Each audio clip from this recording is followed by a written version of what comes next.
Former President Barack Obama said during the dedication of his presidential center, it's not a library, by the way, folks, it's just a big ego thing. The library's separate, if it's ever to be at all, in Chicago last week, that America's founders fell, quote, terribly short of the Declaration of Independence's promise while casting the nation's story as one of generations coming together to make the Union more perfect. Victor goes on, I'm not going to read the whole quote, but um, I thought they did a damn good job establishing and creating the one greatest nation on earth, and one that strove to be more perfect Maybe he over the could years.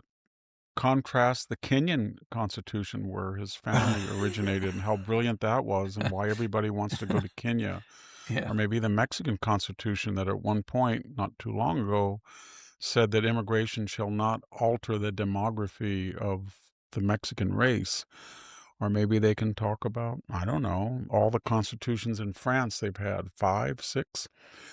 No, he doesn't know anything. He's completely, with all deference to our former presidents, historically illiterate. There were 13 colonies, and I think five were Southern, the two Carolinas, Maryland, and Georgia, and Virginia. And the other states were pushing to, first of all, outlaw the Atlantic slave trade, and they did in 1808, very quickly after the Constitution, within 20 years.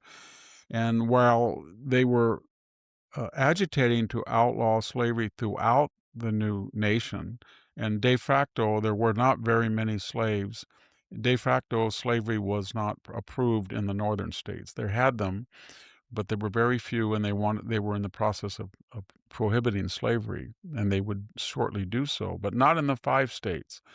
So when Jefferson wrote the Declaration of Independence and he said all men are created equal, he had other corollaries in the original draft that he wanted to abolish the abomination of slavery, and that was censored. Adams wanted it too, who was the chairman of the writing committee, but the 5 other states were going to bolt.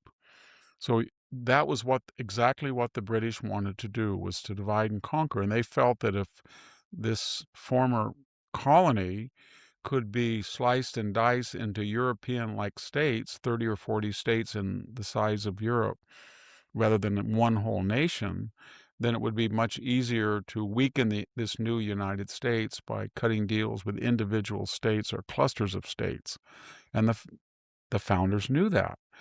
And so they were completely, when the South said, we want to have congressional districts based on the census, but for the congressional district census, we want African American slaves counted as regular citizens so we can get more House of Representatives. And the North said, no, we're not going to do that. And they fought over it. So they said, we're going to break away. So that's where the 3/5 compromise came. We'll count each slave 3/5, not because the North was trying to diminish a person, just because they did not want to give the South full representation and a reward for enslaving people. And yet they had to make a compromise.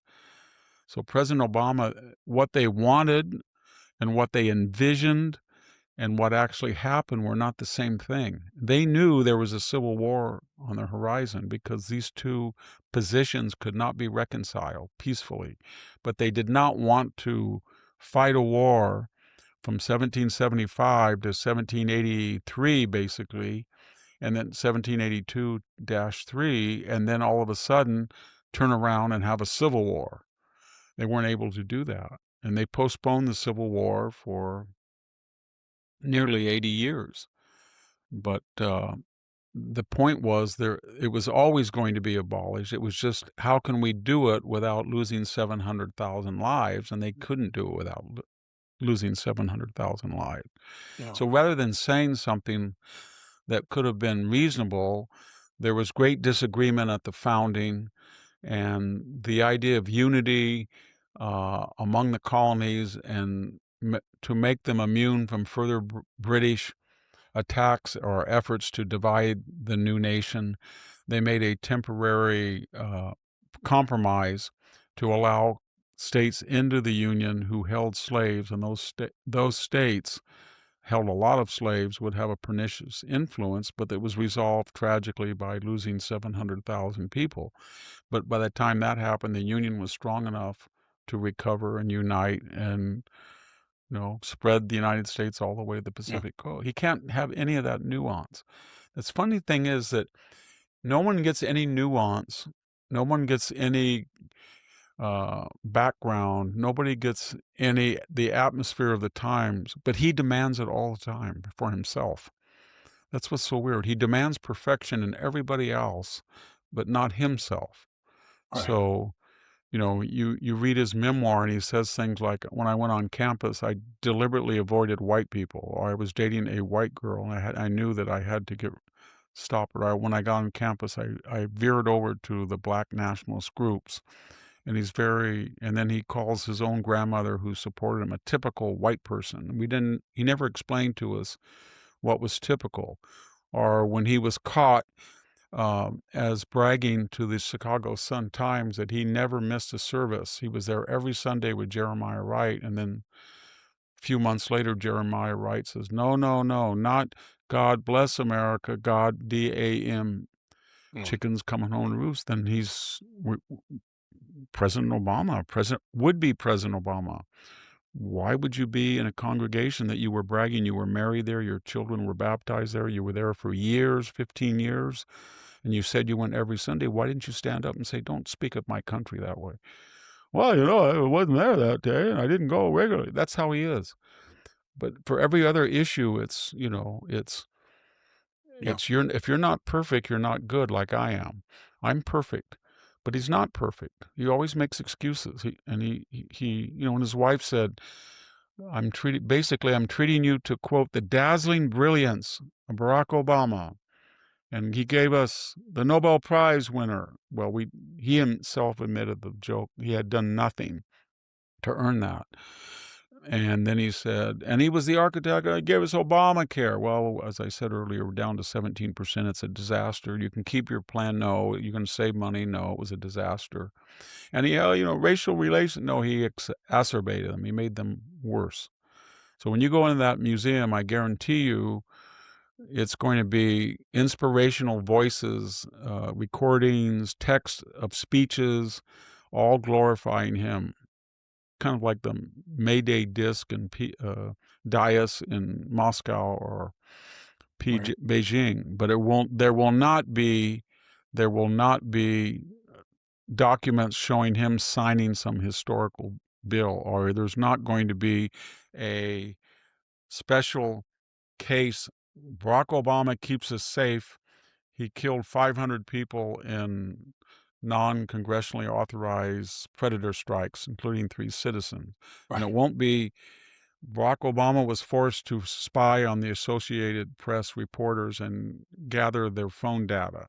And it won't be Barack Obama ordered his attorney general to ignore a congressional subpoena, and he was the first attorney general to be held in contempt. And it won't be Barack Obama never sought congressional authority, but he bombed the living daylights out of Libya for 7 months. And he couldn't tell us what the purpose was and who was going to win and who was losing and why he did it. So I think I know he's popular and I know he's got that little razzle dazzle, but there's nothing there. There's no there, Yeah. to quote Gertrude Stein. But on the slavery question, Victor, and it's not a question, but as you've pointed out many times, the word slave itself means Slav. And I personally feel I just wish I had been more engrossed over the years in trying to understand what's the enormity of slavery as a thing in the world and in history.